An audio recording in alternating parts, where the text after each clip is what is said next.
Hello పిల్లలు, ఈరోజు నేను చెప్పబోయే కథ పేరేంటంటే ఎవరి ఇల్లు వాళ్ళకు గొప్ప. ఒకరోజు తాబేలు అంటే తెలుసు కదా, టార్టాయిస్. తాబేలును ఒక బర్డ్ మాట్లాడుకుంటూ ఉన్నాయి. అప్పుడు తాబేలు పక్షిని ఇలా అన్నది, నువ్వు ఎక్కడ ఉంటావు అని అడిగింది.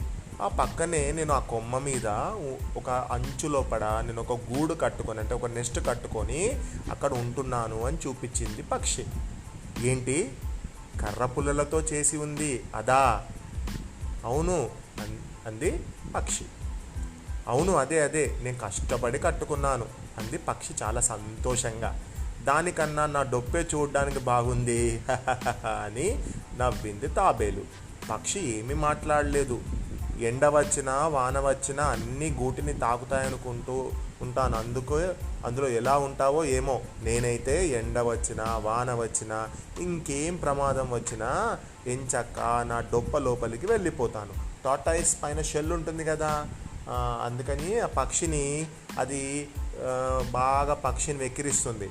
నువ్వు చూడు, అక్కడ అంతా కూడా నెస్ట్ అంతా కూడా ఎట్లా తయారు చేసుకుంటుంది, బర్డ్స్ నెస్ట్ అంతా కూడా గడ్డితో తయారు చేసుకుంటుంది.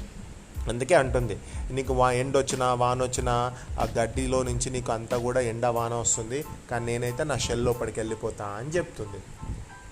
అప్పుడు నాకే ఇబ్బంది ఉండదు అని గొప్పగా చెప్పుకుంటూ ఉంది తాబేలు. అప్పుడు పక్షి, ఇది నేను చాలా స్వంతంగా నిర్మించుకున్న గూడు, అందుకే అది ఎలా ఉన్నా నాకు ఇష్టమే.